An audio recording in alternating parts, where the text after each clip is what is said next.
Avant que cet épisode de SmackDown ne commence, mais surtout dans le but de calmer les inquiétudes des catcheurs et des catcheuses, Triple H a décidé de faire une réunion pour parler des rumeurs qu'il y a depuis ces derniers jours à la fédération. Et donc pour les catch addicts qui ne sont pas encore au courant de ces rumeurs, Vince McMahon est de retour à la WWE, mais surtout ce dernier est de retour pour vendre la WWE. Et surtout, la question que se posent énormément de catcheurs à la WWE, c'est avant toute chose le poste de Triple H. Car il y a 8 mois, quand Vince McMahon a annoncé sa retraite, Triple H a repris le flambeau en tant que nouveau directeur créatif de la fédération. Et avec le retour de Vince McMahon au pouvoir, beaucoup de catcheurs et de catcheuses avaient peur que la place de Triple H saute, et ainsi Vince McMahon récupérerait le poste qu'il avait avant, c'est-à-dire en tant que directeur créatif et qui allait s'occuper des bookings. Et donc pour calmer ces tensions, Triple H a décidé d'organiser une réunion en répondant dans un premier temps que la WWE n'est absolument pas vendue, et puis même si c'était le cas, ça prendrait énormément de temps. Mais surtout, il a répondu à la plus grosse interrogation de son roster, c'est sa place en tant que directeur créatif de la fédération. Et donc Triple H a tout calmé en disant que pour le moment, sa place est garantie en tant que directeur créatif de la WWE, mais il souligne quand même que si Vince McMahon souhaite à tout moment reprendre la direction de la division créativité chez WWE, il le fera sans aucune hésitation. Mais Triple H tient quand même à souligner que Vince McMahon reste quand même le grand patron et que si jamais il veut reprendre la tête de la division créativité chez WWE, il le fera. Et what's up les catch addicts, c'est Jimbo, et aujourd'hui on se retrouve pour les résultats du SmackDown du 13 janvier 2023.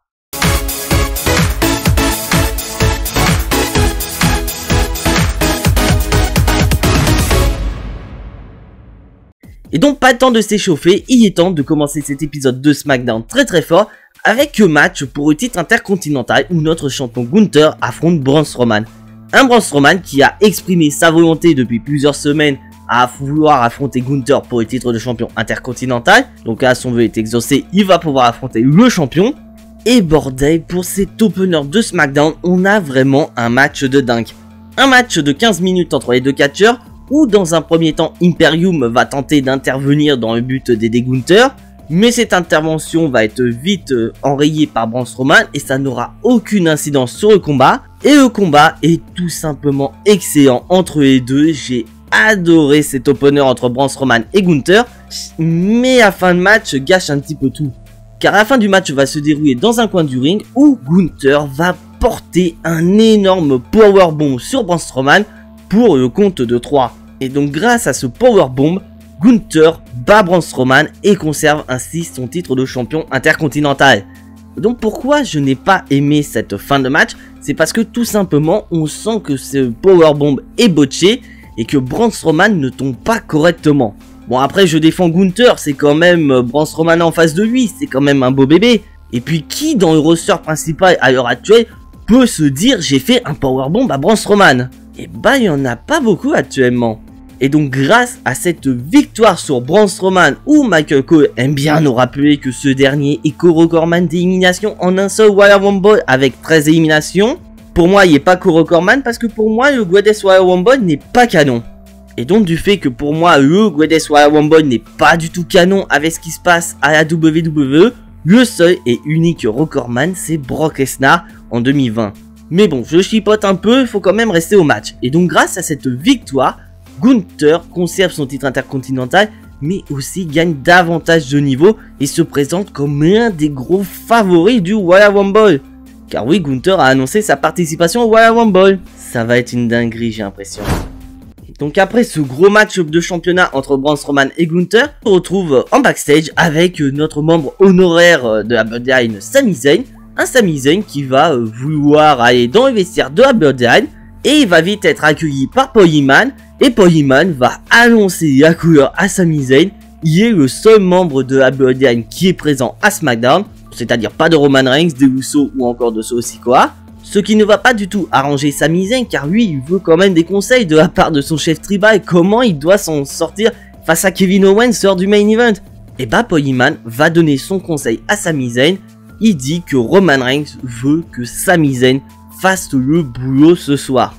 Donc en gros qu'il pète la gueule de Kevin Owens. Et on repasse aussitôt dans le ring avec Rey Mysterio. Un Rey Mysterio qui annonce qu'il a passé de très mauvaises fêtes de fin d'année, notamment avec ce qui s'est passé avec son fils Dominic, et que ça lui brise littéralement le cœur de voir son fils Dominic devenir un délinquant. Mais là c'est la vision du père, et là Rey Mysterio il va nous donner sa vision en tant qu'homme, et il y en a littéralement ras-le-bol de cette situation avec son fils, et il avoue qu'il est parti du côté de SmackDown dans le but d'avoir un nouveau départ.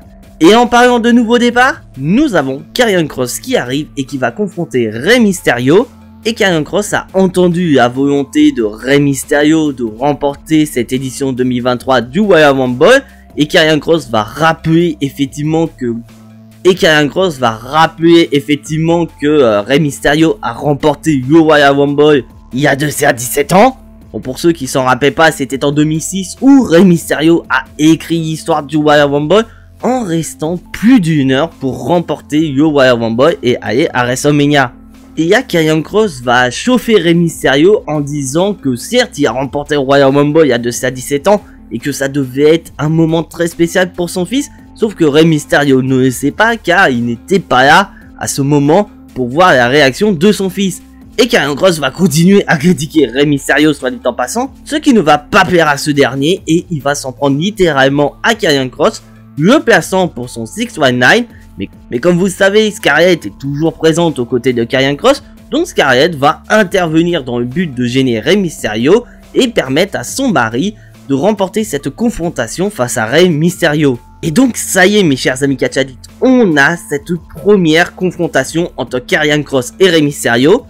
Car pour rappel, c'était il y a de ça quelques semaines, Karrion Kross avait annoncé sa prochaine cible et c'était Rey Mysterio, et que ces dernières semaines ça a été plus d'une rivalité à distance entre les deux catcheurs, et que là avec cette promo on a une réelle altercation entre les deux, et sans supposer un prochain match entre les deux.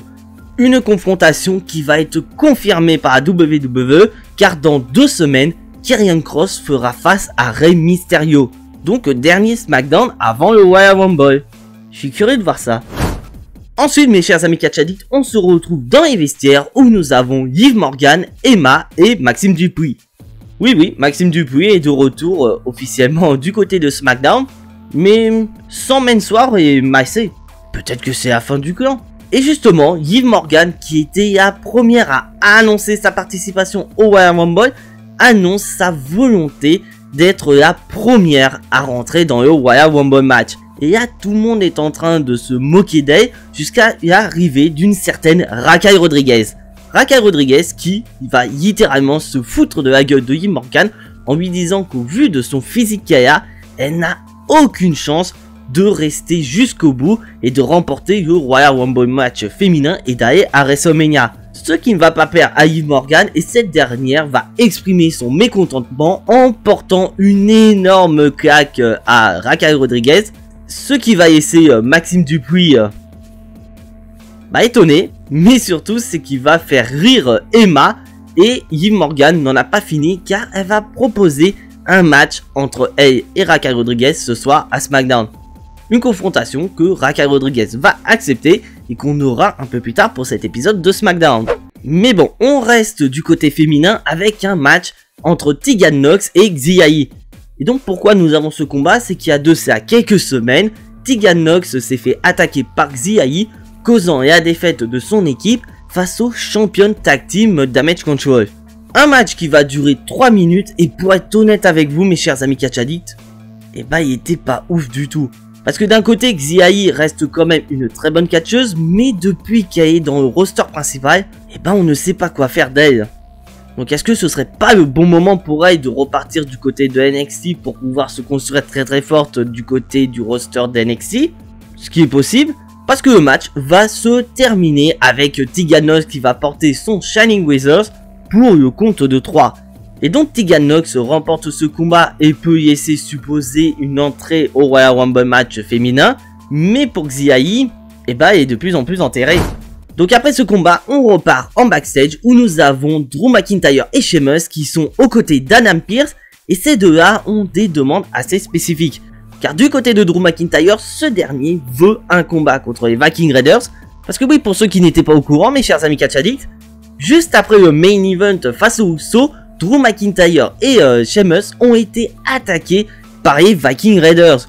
Donc Drew McIntyre veut se venger et demande un match face aux Viking Raiders. Mais du côté de Sheamus, son avis est différent car ce dernier veut affronter les Usos pour une nouvelle opportunité pour les titres tag team unifiés. Mais Adam Pearce a une idée de génie pour arranger tout le monde, car déjà pour satisfaire Sheamus, ce dernier va annoncer qu'il va y avoir un tournoi pour couronner les nouveaux aspirants au titre des Usos, et Adam Pearce précise bien que ce tournoi a pour but de donner une opportunité au titre tag team de SmackDown des Usos. Parce que oui, excusez-moi, je me suis totalement planté lors de la review de Raw. Le Judgment Day a effectivement gagné leur opportunité face aux Usos, mais cette opportunité est pour le titre par équipe de Raw. Donc ça y est, c'est officiel, les titres sont séparés. Mais pour satisfaire également Drew McIntyre, Adam Pearce annonce que ces derniers seront dans le tournoi, mais la première équipe qu'ils vont devoir affronter dans ce tournoi sont ni plus ni moins que les Viking Raiders. Donc une décision qui va satisfaire tout le monde, sauf le dos d'Adam Pearce qui n'est pas resté fort. Et maintenant, mes chers amis catch addicts, il est temps de repasser dans le ring avec notre cher ami Bray Wyatt. Mais au moment de l'annonce du segment de Bray Wyatt, nous avons eu un petit QR code que je vous affiche à l'écran. Et si vous allez sur ce QR code, nous avons une séquence où Bray Wyatt était à l'époque l'animateur du Firefly Funhouse. Et nous avons sa fameuse phrase légendaire « Let me in » et l'arrivée de The Fiend. Donc est-ce que WWE n'est pas en train de nous annoncer le retour de The Fiend de Bray Wyatt, un retour qui pourrait arriver au Royal Rumble? Mais bon, là on est quand même à SmackDown et nous avons Bray Wyatt qui arrive dans le ring, et au moment où ce dernier va éteindre sa lanterne, un rocking chair est présent, rappelant les années de Bray Wyatt en tant que monarque de la Wyatt Family. Et là Bray Wyatt va choquer tout le monde, car ce dernier va annoncer que depuis plusieurs semaines il était perdu et que finalement il s'est retrouvé. Donc déjà quand il va s'asseoir, il va dire sa phrase légendaire de la Wyatt Family, we're here, on est là. Mais surtout que ce dernier va se présenter en tant que mangeur de monde. Et là où Bray Wyatt va choquer tout le monde, c'est qu'il va annoncer qui est Oncle Howdy. Ce même Oncle Howdy qui a attaqué la semaine dernière à SmackDown. Donc qu'est-ce qu'il a dit ça sur le coup de la colère, où il vient tout juste d'annoncer la vérité, prouvant ainsi qu'AJ Knight avait raison depuis ces nombreuses semaines, que Bray Wyatt et Oncle Howdy sont la même personne. Mais surtout qu'il va annoncer qui est lui, him, référence à The Fiend de Bray Wyatt, laissant supposer que le retour de The Fiend Bray Wyatt est imminent, et il va annoncer qui est également Bray Wyatt. Donc là, Bray Wyatt vient d'annoncer qui est tous les personnages qu'il a connus durant sa carrière. Et Bray Wyatt annonce qu'au Royal Rumble, ce sera sa renaissance, et il annonce à AJ Knight que quand les lumières s'allumeront, il ferait mieux de déguerpir. Donc là, franchement, on se demande, mes chers amis catch addicts, quelle dinguerie Bray Wyatt nous réserve au Royal Rumble. Est-ce qu'il va arriver en tant que The Fiend? Ou est-ce qu'il va arriver en tant qu'Oncle Howdy? Ou est-ce qu'il va venir en tant que mangeur de monde, la gimmick qu'il y avait dans la Wyatt Family? Franchement, je suis assez curieux et j'ai tellement d'idées que je vais en faire une vidéo de théorie sur la chaîne. Et on repart dans les coulisses avec notre cher Kayla Braxton qui nous accueille avec Kevin Owens et Sami Zayn. Un Sami Zayn qui est très énervé face à Kevin Owens en lui disant que ça y est, t'es content, t'as enfin cette confrontation, quand est-ce que tu vas me lâcher les baskets sachant que tu es à War? Et Kevin Owens va confirmer ce que dit Sami Zayn. Kevin Owens est effectivement du côté de War, donc il devrait être tranquille, mais la Bloodline ne le laisse pas du tout tranquille, tout ce qui fait que Kevin Owens, il va pas rester neutre et il va s'attaquer à la Bloodline.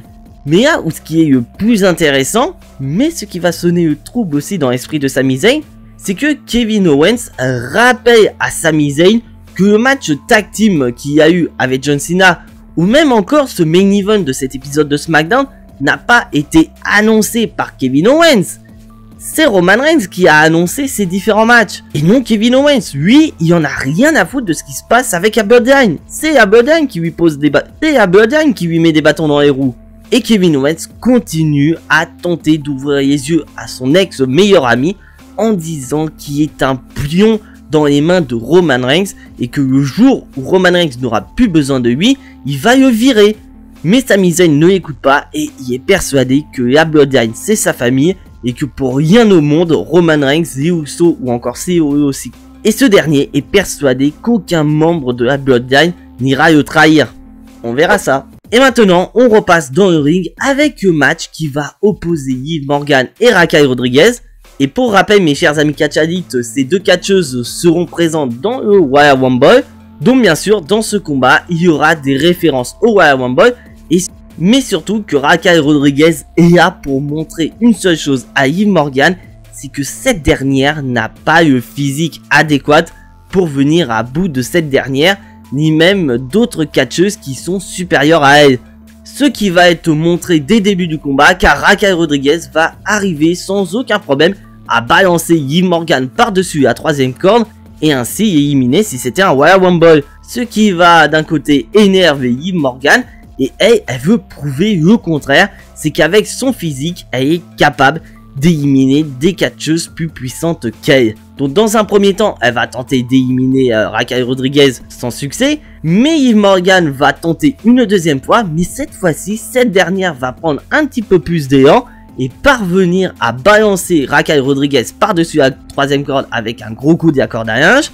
Une tentative qui va marcher, laissant Raquel Rodriguez et bah il est de pied au sol.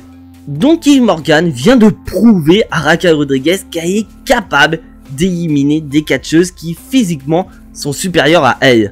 Donc est-ce que Liv Morgan ne vient pas de spoiler ce qui pourrait arriver entre les deux catcheuses si elles venaient à se croiser dans Rumble? Mais bon, mis à part ça, il est temps quand même de repasser au combat. Un match qui va durer 5 minutes entre les deux catcheuses. Et là où je n'ai pas du tout compris ce qui se passe, c'est que Liv Morgan, depuis qu'elle a perdu son titre féminin de SmackDown, a développé un caractère très extrême. Et donc c'est ce caractère extrême qui va pousser Liv Morgan à sortir une table et à tenter de faire passer Raquel Rodriguez à travers la table. Quoi, mais il y a quand même un petit problème hein, dans cette histoire. Parce que je te rappelle Liv Morgan que c'est un match simple, il y a des règles dans ton match. Donc faire passer Raquel Rodriguez à travers une table ne signifierait pas une disqualification? J'aurais vraiment besoin d'un arbitre dans cette vidéo. Envoyer un énorme message à Michel Beaujouet, j'aurais peut-être besoin d'un coup de main parce que là, il y a des fois, les règles, je les comprends pas. Sauf qu'à cause de ce caractère extrême, Liv Morgan va se faire surprendre par Raquel Rodriguez, ce qui va la faire compter jusqu'au compte de 3 et ainsi donner la victoire à Raquel Rodriguez. Une victoire qui montre que Raquel Rodriguez fait partie des favorites de ce Royal Rumble match féminin, mais surtout qu'elle a intérêt à faire attention car Liv Morgan est capable de l'éliminer. Donc Raquel, il faudra faire attention parce que Liv Morgan, elle va sauter sur l'occasion. Bon, on va continuer du côté du roster féminin et on va passer du côté de la championne. Car nous sommes en backstage avec Adam Pearce et Sonya Deville. Une Sonya Deville qui, je vous rappelle, a perdu un match de championnat la semaine dernière face à Charlotte Flair. Et cette dernière veut un rematch contre la championne. Un rematch qu'Adam Pearce va refuser catégoriquement parce que c'est vrai que Sonya Deville a perdu son match de manière clean. Il n'y a pas eu de controverse dans cette défaite. Et donc suite à ce refus catégorique d'Adam Pearce de donner un rematch à Sonya Deville, cette dernière dit que en gros pour avoir ce rematch, il faudra que j'aille au Royal Rumble et éliminer 29 autres superstars en fait. Un scénario qu'Adam Pearce valide à 100% et que c'est le seul moyen pour Sonya Deville d'avoir une nouvelle opportunité face à Charlotte Flair. Mais Sonya Deville annonce sa volonté de trouver une autre solution et que ce rematch aura finalement bien lieu.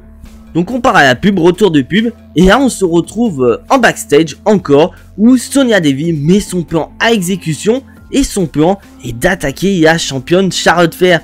Et donc on a une bagarre entre les deux, une bagarre qui va certes se terminer par la victoire de Charlotte Flair, mais surtout l'intervention de la sécurité.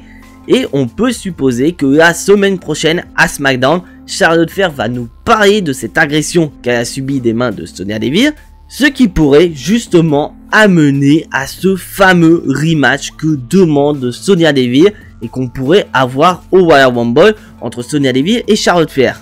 Bon, après l'idée n'est pas originale, mais au moins d'un côté ça change des matchs gants-tête pour obtenir une opportunité. Et maintenant mes chers amis catch addicts, il est temps de passer au main event de cet épisode de SmackDown. Le match qui va opposer les deux anciens meilleurs amis, Kevin Owens et Sami Zayn. Un match d'une dizaine de minutes entre les deux. Et bordel de merde, quel main event de taré entre les deux catcheurs. Bon après d'un côté ce n'est pas la première fois qu'on voit Sami Zayn et Kevin Owens s'affronter en 1 contre 1. On peut citer notamment leur match qui a eu lieu à WrestleMania 37. Donc on sait très bien que quand on a un match entre les deux catcheurs, on va avoir de la dinguerie entre les deux. Et bah ce match ne fait pas exception à la règle. Et malheureusement malgré ce putain de combat entre les deux, et bah la fin va tout gâcher. Car au moment où Sami Zayn commence à reprendre l'avantage sur Kevin Owens, nous avons Jey Uso et Solo Sikoa qui vont s'en prendre à Kevin Owens. Et bah finalement toute la bedaine est présente. Et ce qui va laisser Sami Zayn sans voix, mais surtout qui va le rendre très furieux, car ce dernier va avoir une petite discussion avec Jey Uso, et ce dernier n'a pas apprécié que la Bloodline vienne intervenir dans ses affaires. Car oui, pour lui, c'était l'opportunité d'en finir une bonne fois pour toutes avec Kevin Owens et ainsi sceller son allégeance aux côtés de la Bloodline. Sauf qu'à cause de cette intervention, Sami Zayn n'a pas pu régler ses comptes avec son ancien meilleur ami. Un meilleur ami qui va se faire dans un premier temps casser la gueule par Jey Uso et se faire finir par Solo Sikoa avec un splash le faisant passer à travers une table. Et le show va donc se terminer avec la Bloodline gagnante, mais surtout un Sami Zayn qui est en plein doute. Et maintenant, mes chers amis catch addicts, il est temps de passer au bilan de cet épisode de SmackDown. Et pour moi, c'est un très bon épisode de SmackDown dans l'ensemble. Donc, mis à part le match entre Tegan Nox et Xia que je trouve pas du tout intéressant, mais le reste est quand même très intéressant. Avec notamment l'opener qui est incroyable entre Braun Strowman et Gunther, laissant présenter que Gunther est un des gros favoris de ce Royal Rumble 2023. Mais surtout la question qu'on peut se poser, c'est qu'avec un Gunther qui domine littéralement avec ce titre intercontinental, qui pourra aller toquer à sa porte pour lui prendre ce titre de champion intercontinental? Peut-être Solo Sikoa vu qu'il est invaincu en ce moment. Mais surtout en parlant de Solo Sikoa, on ne peut pas fermer les yeux avec ce qui se passe autour de Sami Zayn, Kevin Owens et The Bloodline. Parce que là, ce main event, c'était vraiment le moyen pour Sami Zayn de régler ses comptes avec Kevin Owens. Sauf qu'à cause de l'intervention de la Bloodline, beaucoup de questions trottent dans la tête de Sami Zayn. Notamment au sujet de la confiance entre Sami Zayn et Roman Reigns. Parce que oui, à la base, c'était Roman Reigns qui était à l'initiative de ce combat entre Kevin Owens et Sami Zayn. Et surtout que Paul Heyman avait annoncé qu'aucun membre de la Bloodline n'était présent à SmackDown. Donc est-ce que Paul Heyman ne savait pas du tout que Jey Uso et Solo Sikoa étaient présents? Ou est-ce qu'il a littéralement menti à Sami Zayn? Moi je penserais sur le mensonge. Et donc ça pourrait justement, la semaine prochaine à SmackDown, remettre la fidélité de Sami Zayn en cause. Car selon lui, l'intégralité de la Bloodline n'a pas confiance en lui dû à cette intervention.